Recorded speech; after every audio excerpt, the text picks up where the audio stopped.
하나님 말씀 보시겠습니다. 우리가 함께 나눈 하나님 말씀은 창세기 23장 1절에서 20절까지 말씀입니다.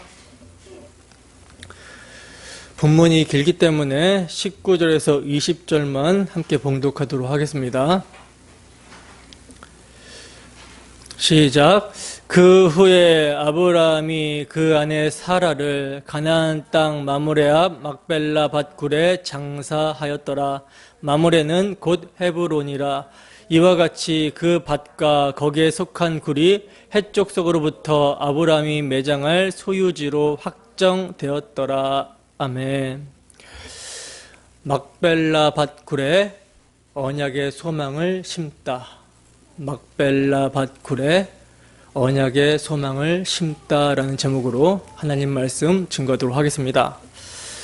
우리는 지난 시간에 아브라함의 내러티브 중에서 클라이막스 부분이라고 할 수 있는 창세기 22장을 함께 상고하여 살펴봤습니다. 창세기 22장은 아브라함의 인물됨에 초점을 맞춰서 아브라함이 하나님의 말씀에 순종하여 자신의 가장 귀한 독생자를 하나님께 드렸더니 하나님께서 기쁘게 받으시고 그에게 대적의 문을 차지하게 하시며 영권과 물권과 인권의 축복을 주셨다. 그러니 우리도 아브라함처럼 순종하여 복을 받자라는 그런 메시지나 그런 교훈을 주는 장이 아니라고 말씀을 드렸습니다. 창세기 22장은요.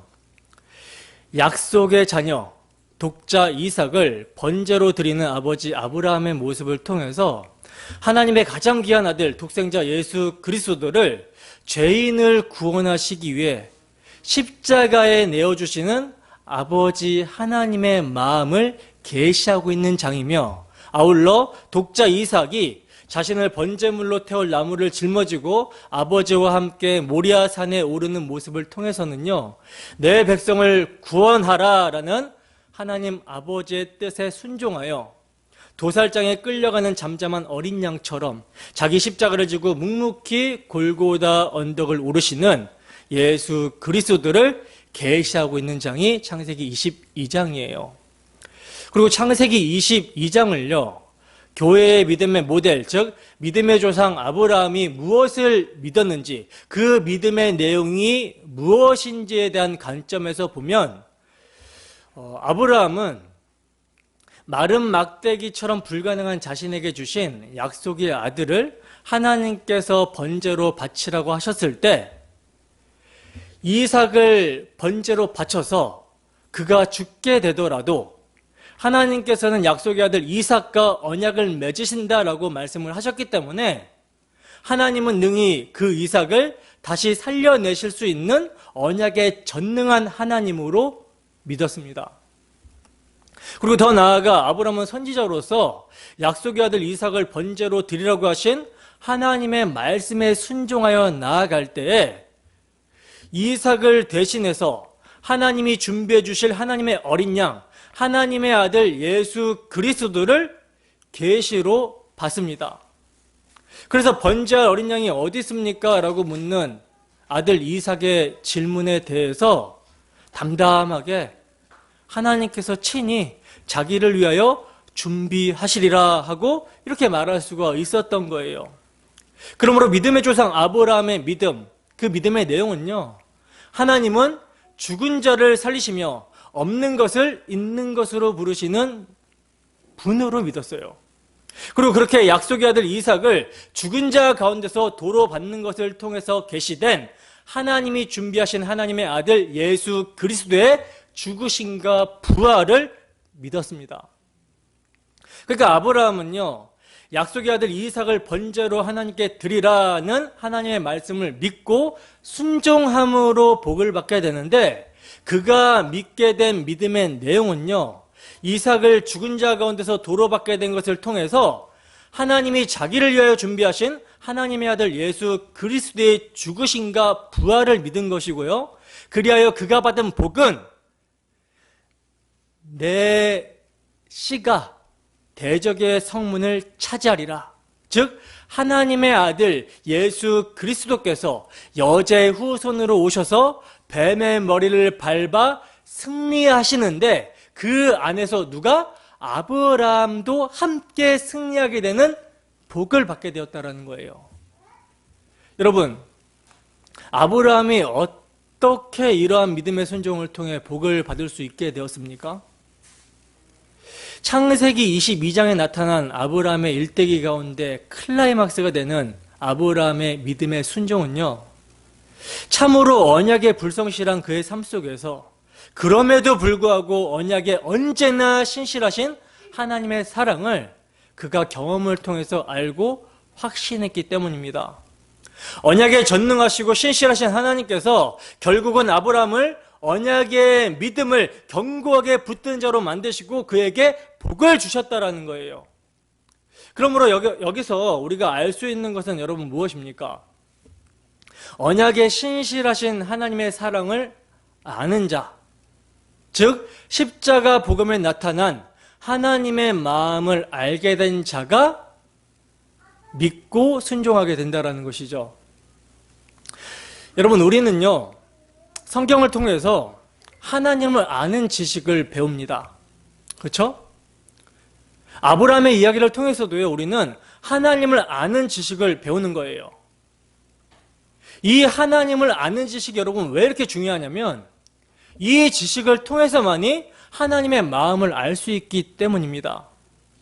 근데 이 지식이 자신과 관계하지 않고, 그러니까 하나님을 아는 지식이 지금 선포되고 이 지식을 우리가 배우게 되는데 이 지식이 자신과 관계하지 않고 상관없이, 그러니까 아브라함 이야기를 통해서는 이렇게 하나님의 마음과 십자가 복음이 계시가 되어 있구나라고 하면서 지적인 정보만 알고 잘 들었습니다 하고 끝나버리면 경건의 유익이 전혀 안 된다라는 거예요.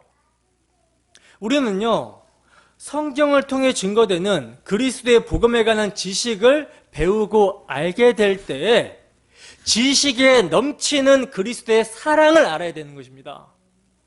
그래서 말씀을 들을 때 그냥 들으면 안 되는 거예요. 누누이 말씀을 드리지만 성령의 조명하심 가운데 그 조명하심을 구하며 성령께서 말씀을 통해서 정말 그리스도의 사랑의 깊이와 넓이와 크기와 높이를 알게 해달라는 그런 심령 가운데 간구하며 들어야 되는 것입니다. 말씀을 전하는 저도 마찬가지죠. 제가 여러분들에게 말씀을 전하기 위해서 공부를 하는데 이 말씀의 지식이 전혀 저에게 사랑으로 다가오지를 않는다면, 저와 전혀 관계없는 말씀으로 그냥 지식적으로만 정보만 알고 여러분들에게 전달한다면 냉랭하게 전달하게 되는 거예요. 때문에 저도요, 성경에서 증거하는 예수 그리스도의 복음을 열심히 부지런히 찾으면서 상고하고 공부할 때 이것이 지식으로만 끝나는 것이 아니라 그냥 정보로만 주입되는 것이 아니라 제 마음의 사랑으로 역사하게 해달라고 간구합니다. 그래서 아버지의 마음과 그리스도의 은혜에 감동되게 해달라고 기도하면서 공부를 해요. 그리고 강단에서 말씀을 전할 때도 그 내가 받은 은혜가 성령의 교통하심 가운데 전달이 되기를 소원하면서 설교를 한다는 거예요. 그러므로 이 시간도 바라기는요, 정말 말씀을 사용하시는 주 성령의 역사가 충만하기를 소원합니다.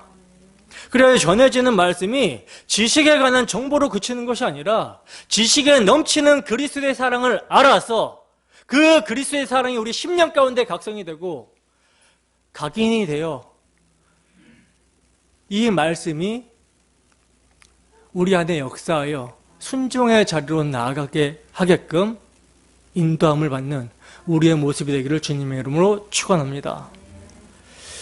자, 오늘은 창세기 23장을 살펴볼 것입니다.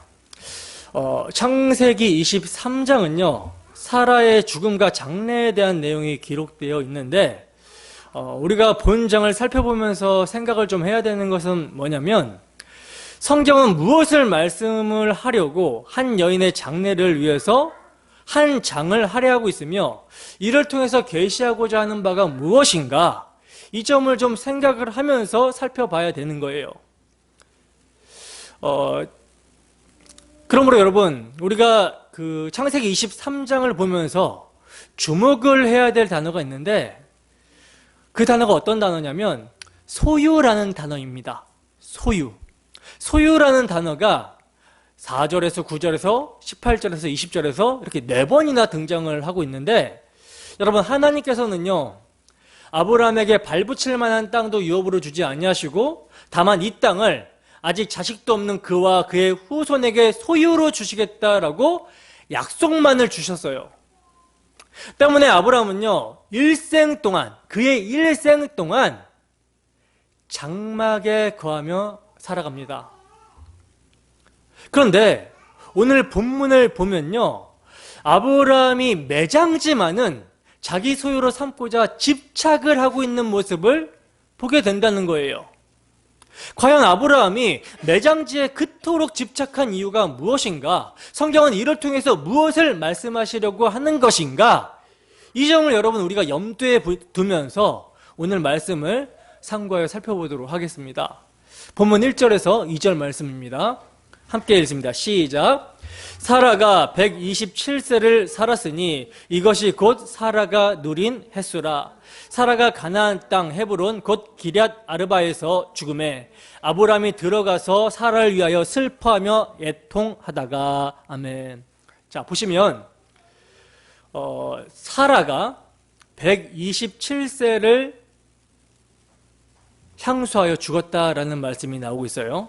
127세를 살다가 가나안 땅 헤브론 곧 기럇 아르바에서 죽었다라고 말씀을 하고 있는데, 사라가 여러분 죽게 된 시점은요 창세기 22장에서 아브라함이 이삭을 번제로 드리려고 했던 때부터 약 22년이 지난 시점이거든요.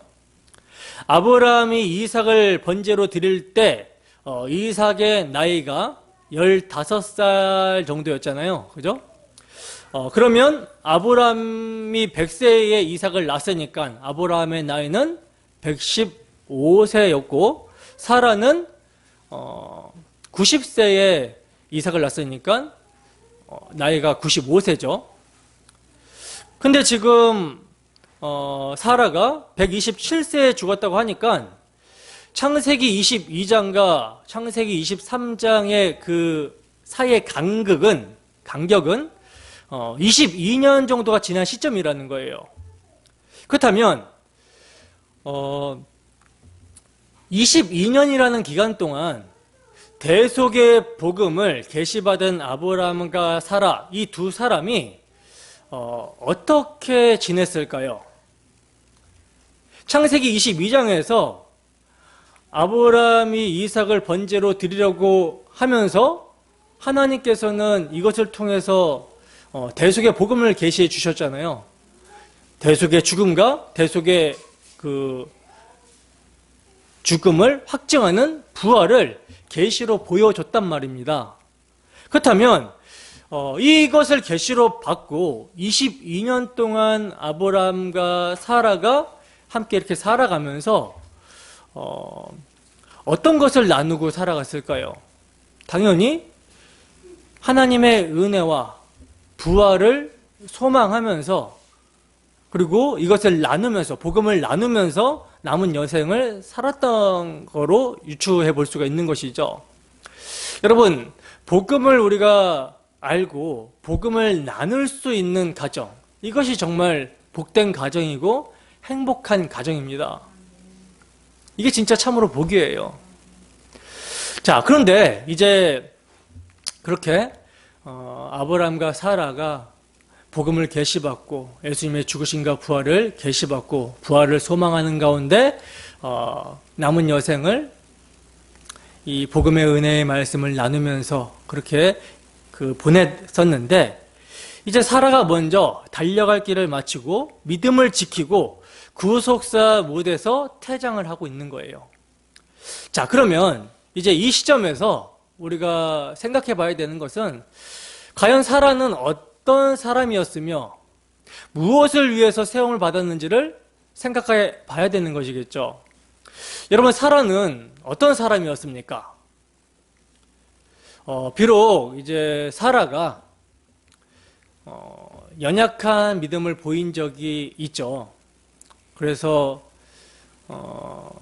하나님께서 약속의 자녀를 주신다라고 했는데 이것을 기다리다가 못 참고 여종 하갈을 통해서 이스마엘을 낳아버리는 실수도 하고, 또 하나님께서 그 실수에도 불구하고 그에게 찾아와 주셔서 내년에 이삭을 주겠다, 자녀를 주겠다라고 했어도 그의 마음 가운데 자기는 이미 경수가 끊어졌고 내 주인 아브라함도 노쇠하고 늙었는데 내게 무슨 낙이 있겠냐 하면서 비웃었죠.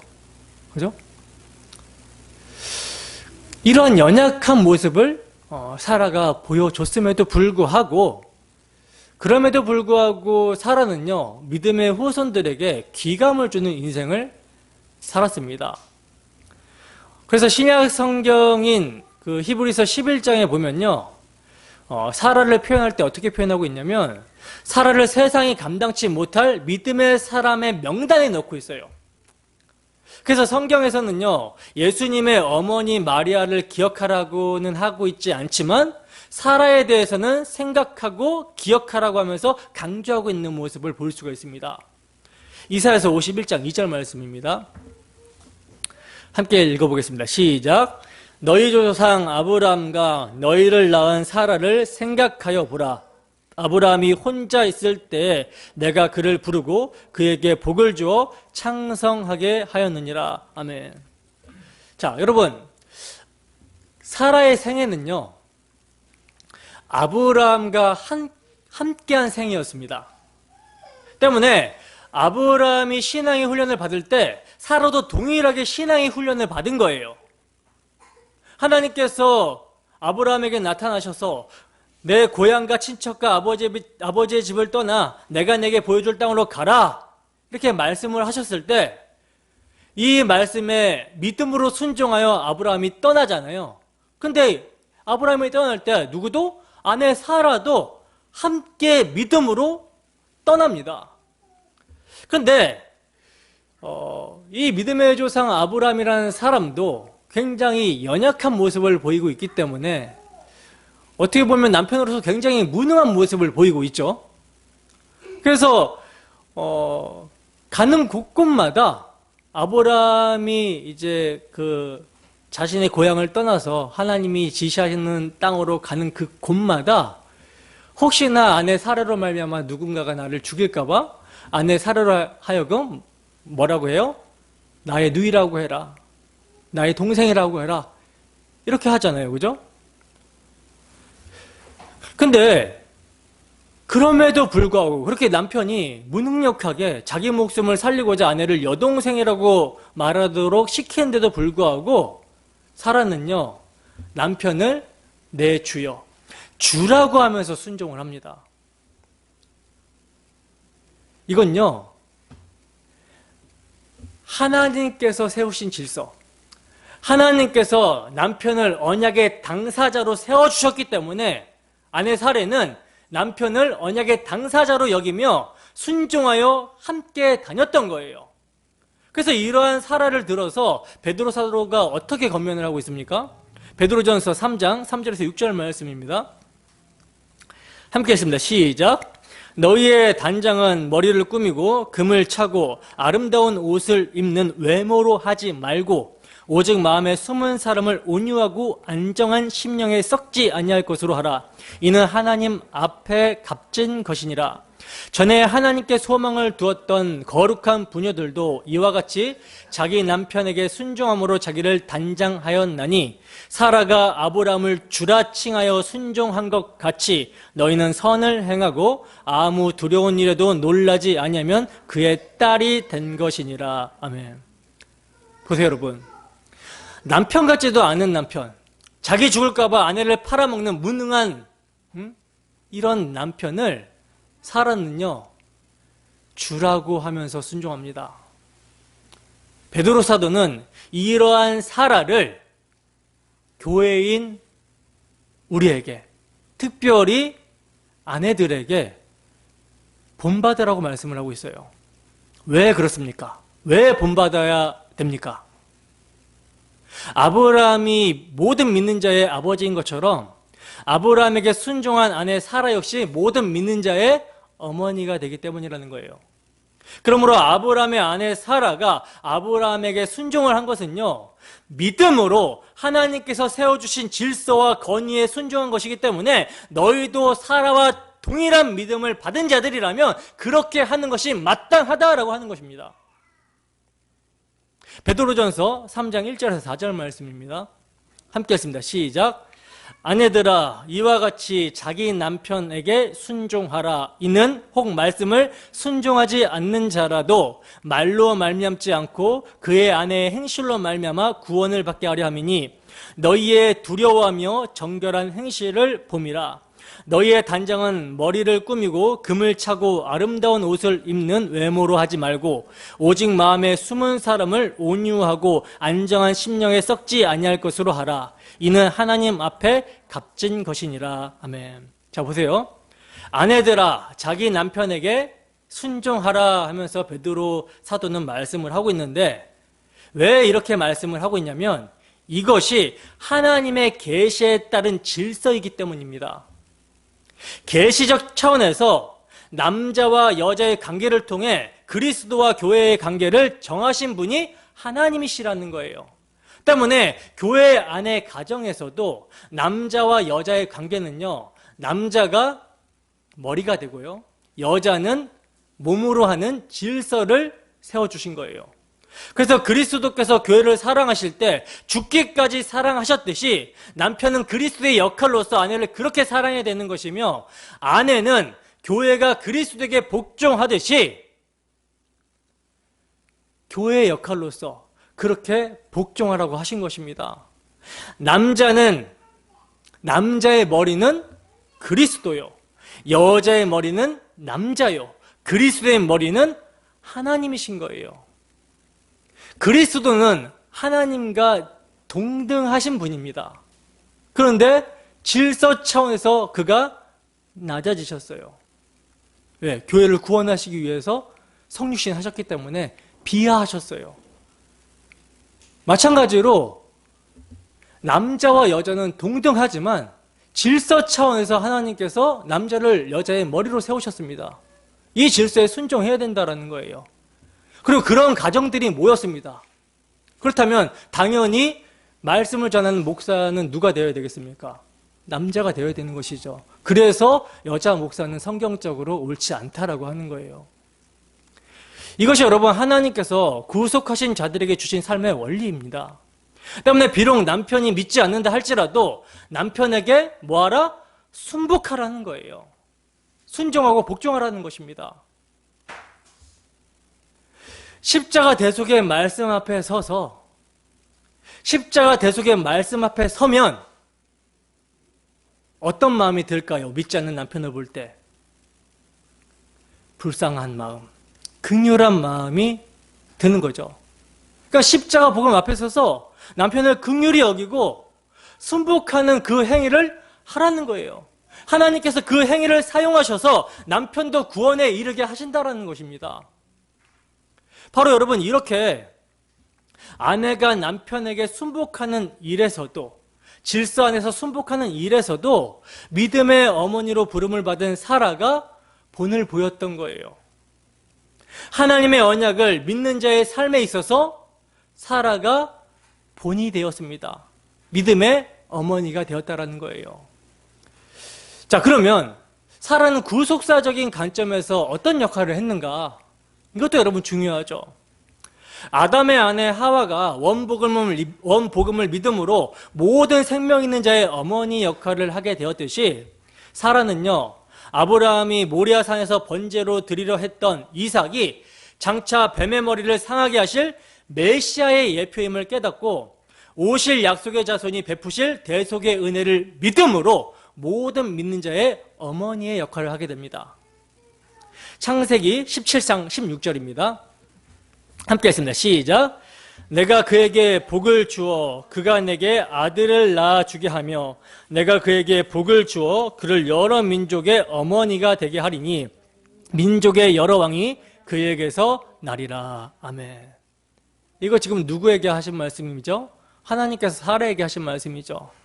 바로 이렇게 하나님께서는요, 모든 믿는 자의 어머니의 역할을 감당하도록 사레의 이름을 사라로 바꿔주신 거예요. 그리고 이렇게 사레의 이름을 사라로 바꿔주신 하나님께서는 사라로 하여금 언약을 믿는 믿음의 어머니가 되도록 그의 삶을 이끄십니다.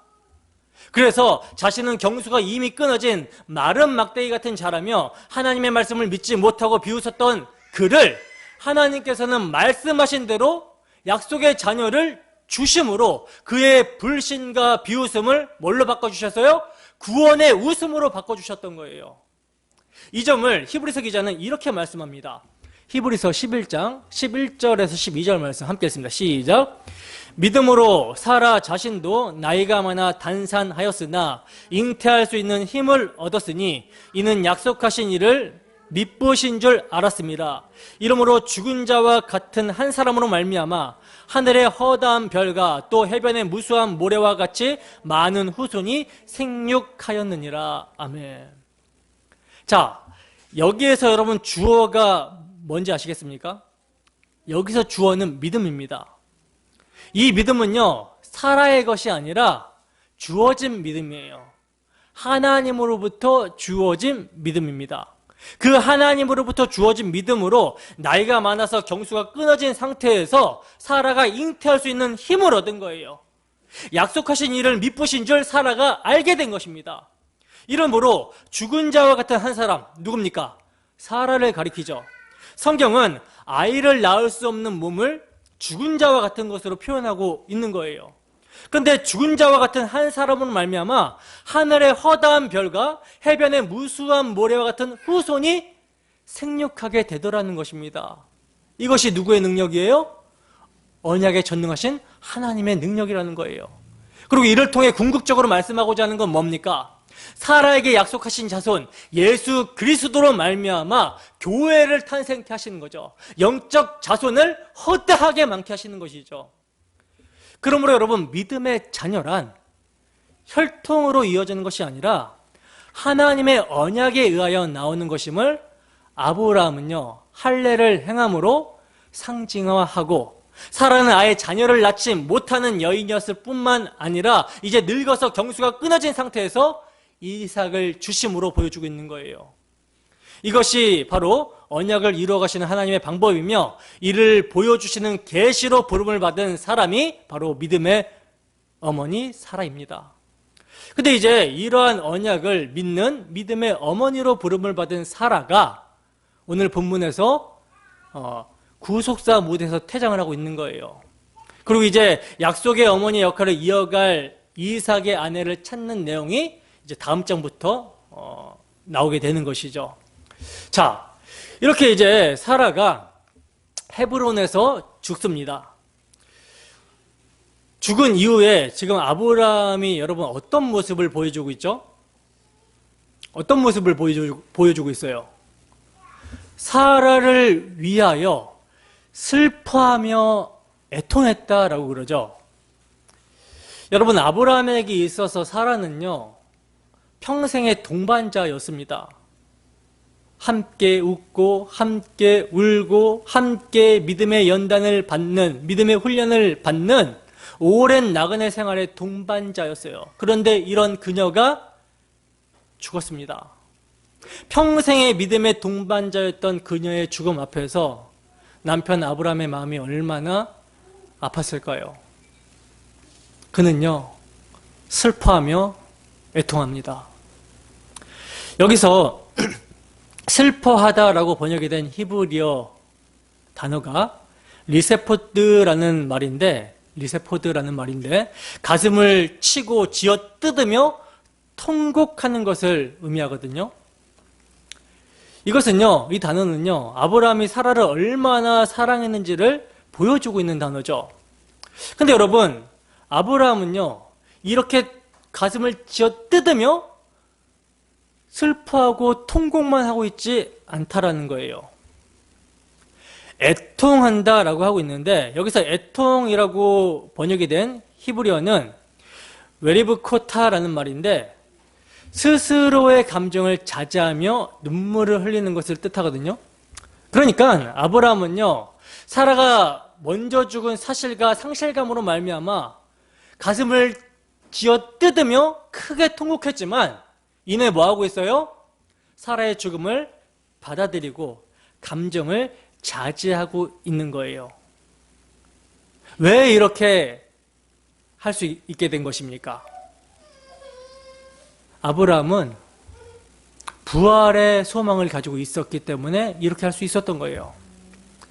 여러분, 우리가 사라의 죽음을 보면서 성도에게 있어서 사랑하는 사람이 떠났을 때 무엇을 생각해야 될까요? 무엇을 생각해 봐야 될까요? 죽음이라는 이 슬픔, 죽음이라는 이 상실감이 왜 찾아오게 된 것인가? 이것을 여러분 생각해 봐야 되는 것이죠. 여러분, 죽음이 왜 찾아오게 되었습니까? 죄의 삭은 사망, 죄 때문입니다. 때문에 성도에게 있어서 사랑하는 사람의 죽음을 원치 않게 맞이하게 될 때라도 하나님을 원망할 것이 아니라 죄의 비참함을 알고 그 죄를 미워야 된다는 거예요. 그리고 더 나아가 죄의 삭신 사망에서 우리를 건지시기 위해, 우리를 해방시키고 우리를 대속하기 위해 자기 몸을 내어주신 예수 그리스도를 더욱더 의지해야 되는 것이죠. 그러니까 한 번 죽는 것은 사람에게 정한 것이요 그 후에는 심판이 있다라는 것을 우리가 기억하면서 죄와 사망에서 구원해 주실 우리 구주 예수 그리스도를 더욱더 소망 가운데 인내하며 바라봐야 되는 거예요. 그러할 때 성도에게 죽음은 뭐가 됩니까? 죽음은 더 이상 슬픔이 아니라, 가슴을 쥐어뜯고 통곡하는 그런 슬픔이 아니라 기쁨의 문, 소망의 문이 되는 것입니다. 그래서 여러분, 사라의 죽음은 분명 슬픈 일이지만 아브라함이요 절망하지 않습니다. 왜냐하면 그는 죽음을 이기게 하시는 부활의 권능, 하나님의 전능하심을 삶을 통해서 배웠고 또 이것을 굳게 믿고 있었기 때문에 그는 피곤한 손과 연약한 무릎을 일으켜 세우고 부활의 소망을 가진 자답게 행동을 하기 시작을 합니다. 본문 3절 보세요. 함께 읽습니다. 시작. 그 시신 앞에서 일어나 나가서 헷 족속에게 말하여 이르되. 아멘. 자, 보시면 아브라함이 그 시신 앞에서 일어나 나가서라고 말씀을 하고 있어요. 여기서 일어나 나가서라고 번역이 된 히브리어 단어가 와야쿰이라는 말인데요. 이 단어의 뜻은요, 일어나다, 세우다, 들어 올리다라는 뜻을 가진 단어거든요. 히브리어 원어에는요, 나갔다라는 말이 없어요. 그런데 이 와야쿰이라는 단어가요, 여러분 아주 깊은 메시지를 담고 있습니다. 어떤 메시지를 담고 있냐면, 다시 3절을 보세요. 3절을 보시면 그 시신 앞에서라고 할 때 앞에서라고 번역이 된 단어가 히브리어 파님 알이라는 말이거든요. 직역하면 얼굴 위에서라는 말이에요. 그러니까 그 시체 앞에서 일어나 나가서를 올바로 직역을 하게 되면 아브라함이 죽은 사라의 얼굴 위에서 일어났다라는 의미입니다. 어디서 많이 본 듯한 장면이죠. 여러분, 이러한 표현은요, 고대 히브리인들에게 있어서 죽은 자의 부활을 상징하는 표현이었어요. 그래서 선지자들이 죽은 이들을 살릴 때 어떻게 살립니까? 그 위에 마치 이렇게 포개지듯이 엎드렸다가 그 죽은 자의 얼굴 위에서 일어나는 그러한 의식 같은 것을 행하는 모습을 볼 수가 있죠. 열왕기상 17장 21절에서 22절 말씀입니다. 함께 읽습니다. 시작. 그 아이 위에 몸을 3번 펴서 엎드리고 여호와께 부르짖어 이르되 내 하나님 여호와여 원하건대 이 아이의 혼으로 그의 몸에 돌아오게 하옵소서 하니 여호와께서 엘리야의 소리를 들으심으로 그 아이의 혼이 몸으로 돌아오고 살아난지라. 아멘.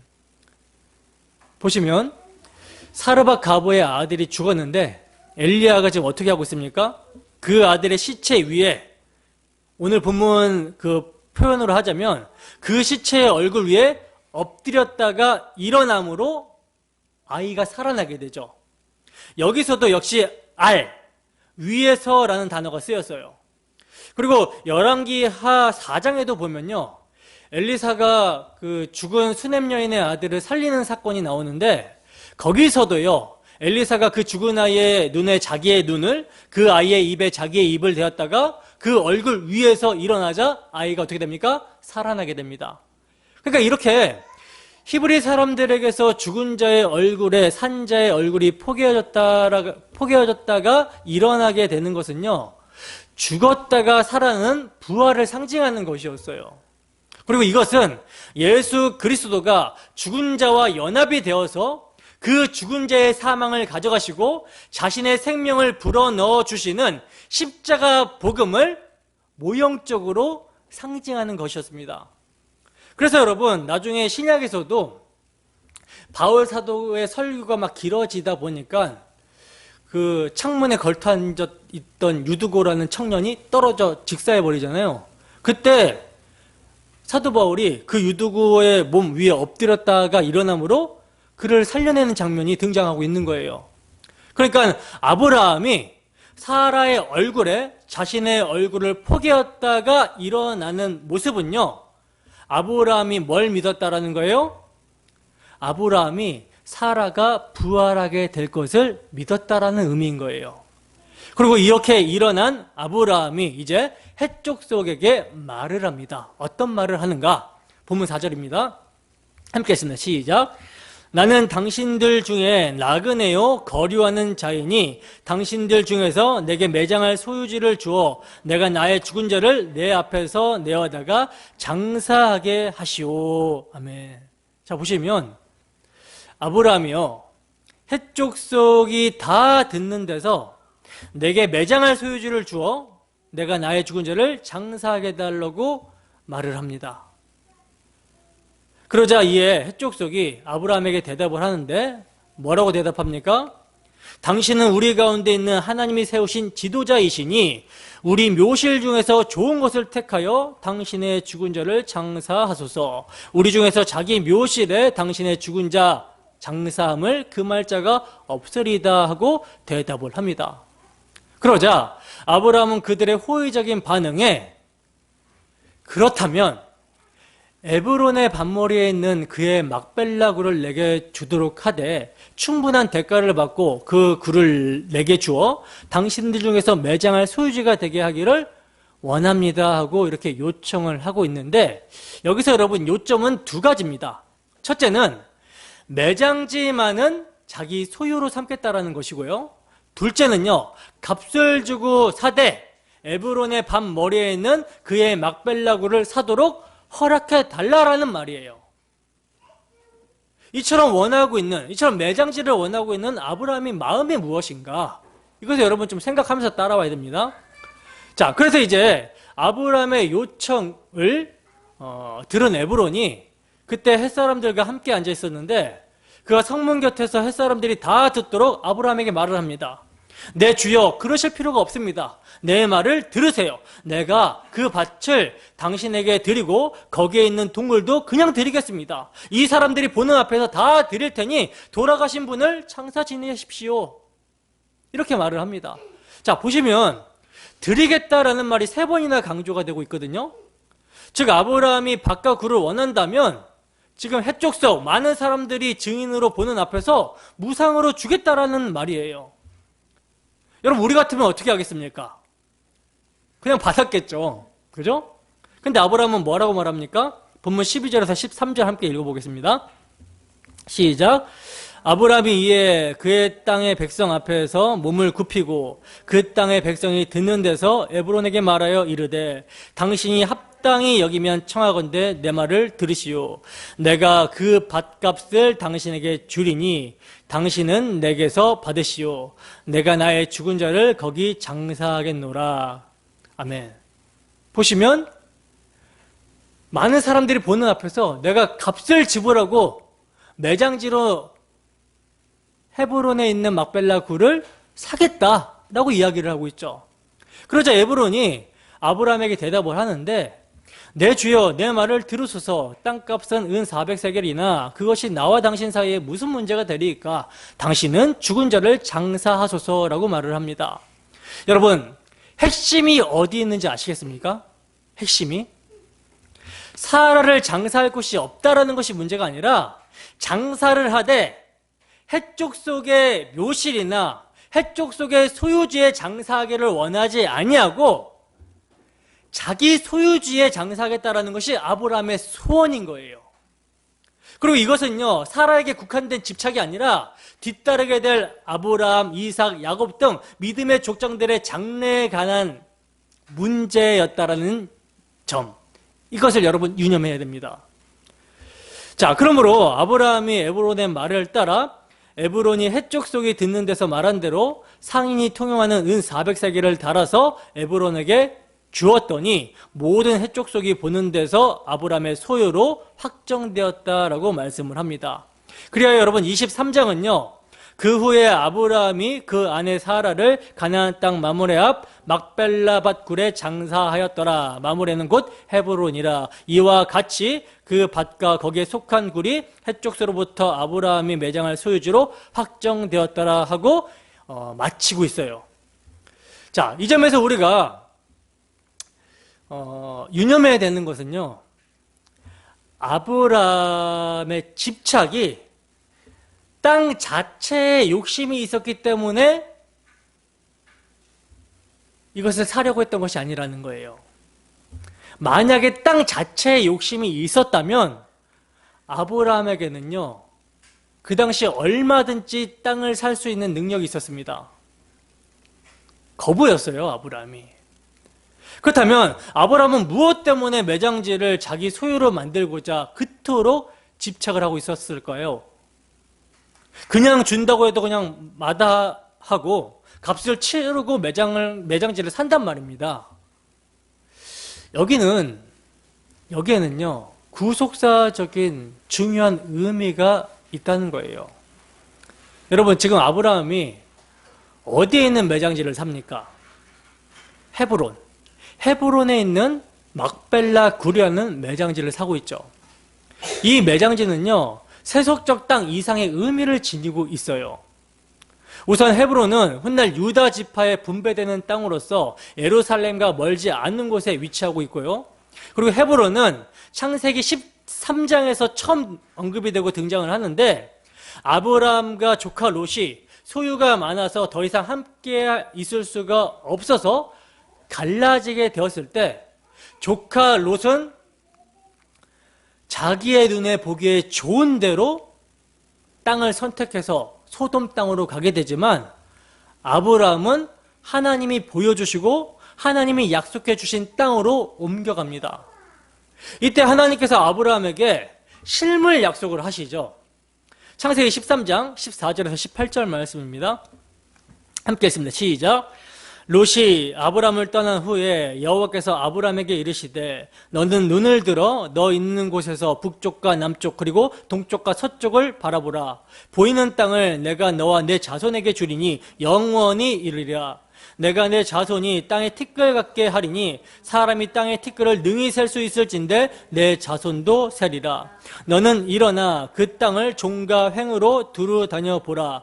내가 그것을 내게 주리라. 이에 아브람이 장막을 옮겨 헤브론에 있는 마므레 상수리 수풀에 이르러 거주하며 거기서 여호와를 위하여 제단을 쌓았더라. 아멘. 자, 보세요. 헤브론은 어떤 땅입니까 지금? 하나님께서 아브라함에게 약속하신 땅이었던 거예요. 그러니까 아브라함의 집착은요, 세속적 땅에 대한 집착이 아니라 하나님께서 세워주신 언약에 대한 믿음입니다. 여러분, 하나님께서 아브라함에게 약속하신 것은요, 자손과 땅이었어요. 근데 지금 아브라함은 약속의 자손, 이삭은 얻었으나 약속하신 땅은 아직까지도 발붙일 만큼도 얻지 못했습니다. 왜냐하면 하나님께서는 창세기 15장 15절에서 아브라함에게 뭐라고 말씀하시죠? 너는 장수하다가 평안히 조상에게로 돌아가 장사될 것이요 내 자손은 4대 만에 이 땅으로 돌아오리니 하고 말씀해 주신 바가 있었기 때문이에요. 그러므로 아브라함도요, 약속의 땅은 자신 대에서 받지 못하고 자손 대에 가서야 받게 된다라는 점을 알았습니다. 그럼에도 불구하고 아브라함이 헤브론의 매장지에 집착한 이유는요, 헤브론에 있는 막벨라 밭을 소유함으로 말미암아 하나님의 약속, 하나님의 언약을 기억하며 살아가겠다라고 하는 신앙 고백이었던 거예요. 하나님이 주리라 하신 땅에다가 이 땅은 하나님께서 우리에게 주신 땅이요 하고 말뚝을 박으려 했던 것입니다. 다시 말하면 몸에 할례라는 표징을 갖고 있음과 같이요, 약속의 땅에 확실한 표징을 남기려고 했던 거라는 거예요.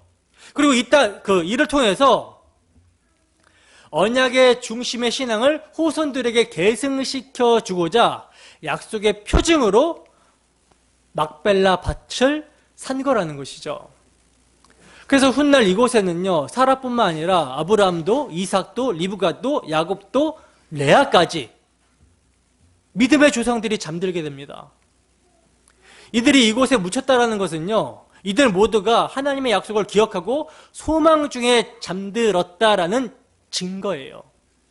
성경은 여러분, 성도들의 죽음을 잠든 것으로 표현을 하고 있는데, 그 이유는 그들이 잠에서 깨는 것처럼 부활하게 될 것이기 때문에 이러한 표현을 하고 있는 거예요.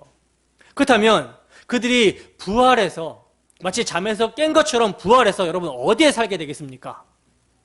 헤브론에 살게 될까요? 헤브론에 살게 됩니까? 아니죠. 헤브론이 예표하고 있었던 것은요, 본향입니다.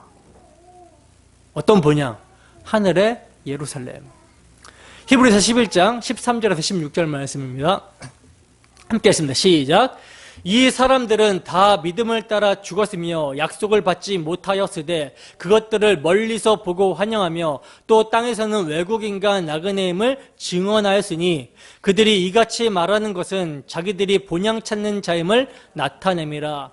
그들이 나온 바 본향을 생각하였더라면 돌아갈 기회가 있었으려니와 그들이 이제는 더 나은 본향을 사모하니 곧 하늘에 있는 것이라. 이러므로 하나님이 그들의 하나님이라 일컬음을 받으심을 부끄러워하지 아니하시고 그들을 위하여 한 성을 예비하셨느니라. 아멘. 보세요. 아브라함을 비롯한 모든 믿음의 조상들의 소망은요, 눈에 보이는 가나안 땅이 아니라 그 너머에 있는 하늘 본향이었습니다. 그들은 믿음으로 영원한 안식의 처소인 하나님 나라를 바라본 것이고, 다른 말로는 언약의 실체이신 그리스도 안에 있는 안식을 바라본 거예요. 이 영원한 안식을 믿음으로 그들이 바라봤기 때문에 믿음의 선조들이 이 땅에서는 이방인과 거류민, 나그네처럼 살 수 있었던 것입니다. 여러분, 참 믿음을 가진 성도는요, 이 땅에서 나그네와 거류민으로 살아갈 수밖에 없어요. 그래서 아브라함은 해족속에게 뭐라고 말합니까? 나는 당신들 중에 살고 있는 나그네요 거류하는 자라가 말합니다. 밭을 사서 이 땅의 원주민처럼 살겠다라는 것이 아니라 매장할 굴만 달라, 나는 지금 나그네일 뿐이며 내가 갈 본향이 있다라고 말을 한 거예요. 여러분, 하나님께서는요, 우리가 가나안 땅에 살기를 원하시는 것이 아니라 그리스도 안에 살기를 원하십니다. 그리고 그리스도를 모신 땅을 소중히 여기며 감사하며 살기를 원하세요. 여러분, 성도에게 있어서 땅은요, 주님을 모신 거듭난 심령, 거룩한 처소가 된 성도들의 심령, 그 심령이라는 땅 외에는 성도가 영원히 거할 곳은 이 세상에 없어요. 그래서 성도를 나그네요 거류민이라고 하는 것입니다. 여러분, 우리 믿음의 조상 아브라함이 그렇게 살아갔어요. 그러면 우리도 그렇게 살아가야 된다는 것이죠. 히브리서 11장 8절에서 10절 말씀입니다. 함께 했습니다. 시작. 믿음으로 아브라함은 부르심을 받았을 때 순종하여 장래 유업으로 받을 땅에 나아갈새 갈 바를 알지 못하고 나아갔으며, 믿음으로 그가 이방의 땅에 있는 것 같이 약속의 땅에 거류하여 동일한 약속을 유업으로 함께 받은 이삭 및 야곱과 더불어 장막에 거하였으니, 이는 그가 하나님이 계획하시고 지으실 터가 있는 성을 바랐음이라. 아멘. 보세요. 아브라함은 하나님께서 약속해 주신 그 약속의 땅을 어떻게 살아갔다 그래요? 이방의 땅에서 살아가듯이 그렇게 살아갔대요. 그러면서 그가 뭘 바라봤대요? 하나님의 계획하시고 지으실 터가 있는 성, 하늘의 본향을 바라보며 살아갔던 것입니다. 그리스도 안에서 안식할 그것을 바라보면서 살아갔대요. 그럼 야곱은 어떻게 살아갔습니까? 야곱부터 마찬가지입니다. 야곱부터 나그네로 살아갔어요. 야곱이요, 애굽의 바로 앞에 섰을 때 애굽왕 바로가 내 나이가 몇 살이냐, 얼마냐 라고 하는 그 바로의 질문에 내 나그네 길의 세월이 130년입니다. 제 나이는 우리 조상의 나그네 길에 미치지 못합니다마는 험악한 세월을 보낸 인생이었습니다 라고 대답을 합니다. 다윗은요, 다윗도 마찬가지예요. 다윗이요, 성전 건축을 위한 재료를 준비하면서 자신이 나그네와 같다라는 것을 기억해 달라면서 하나님께 기도를 올립니다. 역대상 29장 14절에서 15절 말씀 함께 읽습니다. 시작. 나와 내 백성이 무엇이기에 이처럼 즐거운 마음으로 드릴 힘이 있었나이까? 모든 것이 주께로 말미암아 싸우니 우리가 주의 손에서 받은 것으로 주께 드렸을 뿐이니이다. 우리는 우리 조상들과 같이 주님 앞에서 이방 나그네와 거류민들이라. 세상에 있는 날이 그림자 같아서 희망이 없나이다. 아멘. 우리 조상, 지금 다윗은 약속의 땅에 들어와서 성전 건축할 준비를 하고 있는 중이거든요. 그리고 약속의 땅에 들어와서 이스라엘 나라라는 그 나라의 왕으로 있었는데도 이가 고백하는 게 뭡니까? 우리 조상들과 같이 주님 앞에서 우리는 이방인이요, 나그네요, 거류민이라고 하는 거예요. 세상에 있는 날이 그림자 같아서 희망이 없습니다. 희망은 주님밖에 없습니다. 이런 고백을 하는 것입니다. 그가 시편 39편 12절에서도요, 나는 주와 함께 있는 나그네입니다.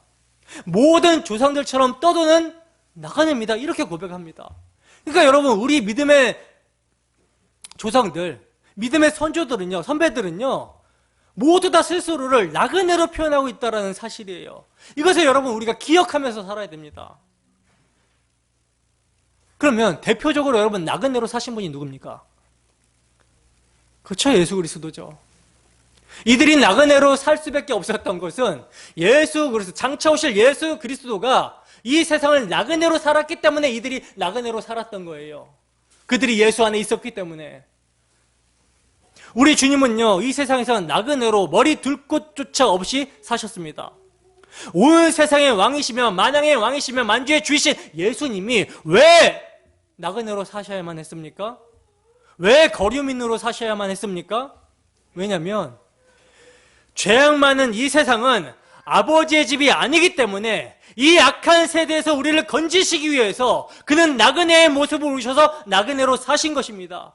그리하여 우리 죄를 대속하기 위하여 십자가에 자기 몸을 내어주심으로 말미암아 영원한 아버지의 집, 흔들리지 않고 영관 도성, 진동치 않는 아버지의 나라를 우리에게 주신 거예요.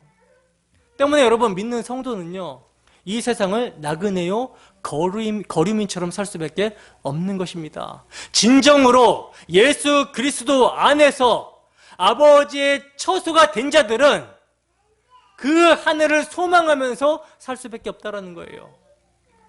그렇다면 여러분, 우리는 스스로를 정말 나그네로 생각하면서 살고 있습니까? 스스로를 나그네처럼 생각하면서 살고 있나요? 이 질문을 여러분들 자신에게 진지하게 고찰해보면서 던져야 되는 거예요. 내가 관심을 갖고 고민하는 것들이 정말 나그네에게 필요한 것들인가 고민해 보셔야 된다는 것입니다. 우리 자신을 나그네요 거류민으로 여기는 자들만이 하늘 본향을 사모할 수가 있습니다. 예수님이 가장 귀하게 된 자들만이 예수님이 이 악한 세대로부터 죄의 끔찍한 비참함으로부터 대속하기 위해서 피 흘려주신 그 대속의 피가 유일한 가치와 소망이 된 자만이 이 세상의 가치와 이 세상의 영광이 허무하다라는 것을 깨닫고 배설물처럼 버릴 수가 있는 거예요. 위의 것을 찾고 본향을 사모할 수가 있는 것입니다. 여러분, 아브라함은요, 나그네 신앙을 가지고 있었고 동시에 부활 신앙에 확고했어요. 그래서 자신의 아내는 지금 비록 죽었지만 주님께서 예배해 주신 본향, 그 본향에서 다시 만나게 될 것이라는 부활 신앙이 그에게 있었던 것입니다. 그렇다면 아브라함에게 어떻게 이러한 신앙이 가능했습니까?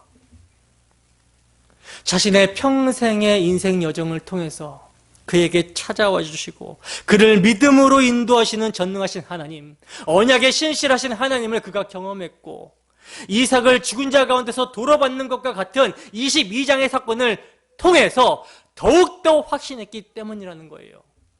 그래서 아브라함은 이삭을 죽은 자 가운데서 다시 살리실 전능하시고 신실하신 하나님을 믿었고 이삭을 번제로 드렸던 것처럼 죽은 사라 또한 하나님의 때에 살려주실 것을 그가 믿었던 것입니다. 또한 그는 하나님께서 약속하신 하늘 본향에 이르게 하실 줄을 믿었으며 그로 인해서 가시적인 약속의 땅 헤브론에 매장지를 구입했던 거라는 거예요. 이걸 세속적인 눈으로 보면 아브라함은 사라의 시신을 묻고 있는 것이지만 믿음의 눈으로 보게 되면요, 그는 부활의 소망을 거기다가 심고 있는 것입니다. 아브라함은 막벨라 밭에다가 언젠가 싹이 날 것을 믿고 부활의 소망을 심었던 거예요. 그러므로 여러분, 부활의 소망을 심었던 아브라함은요, 절망하지 않습니다. 마찬가지로 여러분, 우리 또한 아브라함과 같이, 믿음의 조상 아브라함과 같이 이 소망을 가져야 되는 거예요. 그래서 바울 사도는 신약의 성도들에게 이렇게 말씀합니다. 데살로니가 전서 4장 13절에서 17절 말씀 함께 읽습니다. 시작. 형제들아, 자는 자들에 관하여는 너희가 알지 못함을 우리가 원하지 아니하노니 이는 소망 없는 다른 이와 같이 슬퍼하지 않게 하려 함이라. 우리가 예수께서 죽었다가 다시 살아나심을 믿을진대 이와 같이 예수 안에서 자는 자들도 하나님이 그와 함께 데리고 오시리라. 우리가 주의 말씀으로 너희에게 이것을 말하노니 주께서 강림하실 때까지 우리 살아남아 있는 자도 자는 자보다 결코 앞서지 못하리라. 주께서 호령과 천사장의 소리와 하나님의 나팔 소리로 친히 하늘로부터 강림하시리니 그리스도 안에서 죽은 자들이 먼저 일어나고 그 후에 우리 살아남은 자들도 그들과 함께 구름 속으로 끌어올려 공중에서 주를 영접하게 하시리니 그리하여 우리가 항상 주와 함께 있으리라. 아멘. 여러분, 이것이 소망이 되십니까? 이 영광스러운 소망의 모습을 계시록에서 요한 사도는 이렇게 묘사를 합니다. 계시록 21장 9절에서 11절 말씀 함께 했습니다. 시작. 7 대접을 가지고 마지막 7 재앙을 담은 7 천사 중 하나가 나와서 내게 말하여 이르되 이리 오라. 내가 신부 곧 어린 양의 아내를 내게 보이리라 하고 성령으로 나를 데리고 크고 높은 산으로 올라가 하나님께로부터 하늘에 내려오는 거룩한 성 예루살렘을 보이니 하나님의 영광이 있어 그 성의 빛이 지극히 귀한 보석 같고 벽옥과 수정같이 맑더라. 아멘. 여러분, 여기서 하늘에서 내려오는 거룩한 성 예루살렘, 이 예루살렘은 영광의 부활의 몸을 입은 성도들의 모습을 상징적으로 표현하고 있는 모습이에요. 그들이 건물과 건물이 서로 연결되듯이 성전으로 지어져서 마지막 때가 되면 그렇게 내려옵니다. 주님의 때에 이것을 이루시는 거예요. 십자가로 다 이루셨고 십자가의 그 주님 안에서 완성된 것이 주께서 재림하실 때 이루어지는 것입니다. 이것이 여러분 소망이에요. 이 소망으로 우리가 사는 것입니다. 그렇다면 여러분, 나그네요 거류민으로 사는 우리의 인생에 어렵고 슬프고 힘들고 험한 일이 찾아오게 되었을 때 우리는 어떻게 해야 되겠습니까? 잠깐 고난으로 인하여 어려움으로 인하여 애통할 수 있으나 다시 일어서야 되는 것이죠. 왜? 왜냐하면 소망이 있기 때문이에요. 소망을 심어야 되기 때문입니다. 아브라함과 같이 막벨라 굴을 소유하는 것이 여러분 소망을 심는 거예요. 약속을 굳게 믿고 나그네의 길을 묵묵히 주님과 동행하는 것이 소망을 심고 소망으로 살아가는 자의 모습인 것입니다. 그러면 약속의 실체, 우리 구주 예수 그리스도께서 십자가에서 다 이루었다라고 하신 이후에 살고 있는 우리에게 막벨라 굴은 어디입니까? 어디예요? 십자가 대속의 복음을 믿고 그 언약을 심은 곳, 우리의 심령, 우리의 마음입니다. 그리스도를 모신 성도들의 심령이 막벨라 굴이에요. 이 땅에 머리 둘 곳이 없어도, 이 땅에 땅 한 평 없어도, 월세로 살다가 죽는다 할지라도 주와 함께한 이 천국을 심령에 심었으니, 심령에 가지고 있으니 그 어디나 하늘나라인 것입니다. 이 막벨라 굴, 복음을 심은 성도들의 심령은요, 그 누구도 빼앗지 못하는 안전한 곳입니다. 그래서 바울 사도는 너희가 그리스도와 함께 다시 살리심을 받았느냐? 위의 것을 찾으라 하고 말씀합니다. 골로새서 3장 1절에서 4절 말씀입니다. 함께 하십니다. 시작. 그러므로 너희가 그리스도와 함께 다시 살리심을 받았으면 위의 것을 찾으라. 거기는 그리스도께서 하나님 우편에 앉아 계시느니라. 위의 것을 생각하고 땅의 것을 생각하지 말라. 이는 너희가 죽었고 너희 생명이 그리스도와 함께 하나님 안에 감추어졌습니다. 우리 생명이신 그리스도께서 나타나실 그때에 너희도 그와 함께 영광 중에 나타나리라. 아멘. 여러분, 바울 사도의 겉면을 들으십니까? 위의 것을 생각하고 땅의 것을 생각하지 말라는 거예요. 왜? 너희가 죽었거든요. 그리스도 안에서 그 십자가에서 함께 죽었거든요. 함께 죽었고 그리스도 안에서 우리의 생명이 하나님 안에 감추어진 바 되었어요. 근데 그 생명이 언제 확실하게 나타나게 되냐면 주 예수께서 다시 오시게 될 때, 우리의 생명이신 그리스도께서 나타나시게 될 때, 그때 우리도 그와 함께 영광 중에 나타날 것이라는 것입니다. 믿음으로 그래서 위의 것을 찾으라고 하는 거예요. 그리스도 안에 감춰진 생명이 무엇인지 찾고 구하라는 것입니다. 여러분, 주님께서는 자녀들이 혈과 육에 속하였기 때문에 그들과 같은 모양으로 오셔서 혈과 육을 함께 지니셨습니다. 그래야 죽음을 통하여 죽음의 세력을 잡은 자 곧 마귀를 멸하시며 또 죽기를 무서움으로 한평생 매어 종로를 타는 모든 자들을 놓아주셨어요. 그리스도의 죽으심과 부활, 대속의 복음이 사탄의 머리, 뱀의 머리, 사망을 이기고 승리를 하셨기 때문에 죽기를 무서워하면서 일생의 종로로 타는 자들을 해방시키는 것입니다. 그러므로 이 복음을 믿고 그 마음에 언약을 심은 자들은요, 죄와 사망으로부터 해방이 되었기 때문에 이 해방을 받은 자들은 죽음의 날을 기다리는 거예요. 이미 그리스도와 함께 죽은 자이기 때문에 그리스도와 함께 하나님 안에서 감추어져 있는 생명이 나타나게 되는 그 날, 우리가 이사를 가게 되는 그 날, 제대하는 날을 기다리는 것입니다. 그러므로 여러분, 우리 모두가 아브라함처럼 언약을 붙잡고 부활 신앙으로 살아가기를 소원합니다. 이 세상의 것들이 없어도 우리가 오늘 찬양 불렀듯이 하박국서에서 말하는 것처럼 무화과 나무 잎이 마르고 열매가 없고 감람나무의 열매가 그치고 눈밭에 식물이 없고 우리의 양떼가 없고 외양간에 송아지가 없고 삶에 필요한 모든 것들이 없다 할지라도 사라진다 할지라도 심지어 죽는다 할지라도 뭐가 있어요? 율법 아래, 진노 아래, 죄 아래, 저주 아래 있는 우리를 그리스도께서 그의 귀하신 피로 속량하셨기 때문에 우리에게 소망이 있는 것입니다. 이 세상에 땅 한 평 없어도 그리스도를 모신 내 마음이 막벨라 굴이에요. 마침내 주어질 하늘 본향이 있음을 우리가 확신하며 또 이를 우리에게 주시기 위해 십자가 대속을 이루신 우리 구주 예수 그리스도께 언제나 감사의 찬양을 올려드리며 이 땅에서 나그네와 외국인으로 살아가는 우리 모두가 되기를 주님의 이름으로 축원합니다. 기도하겠습니다.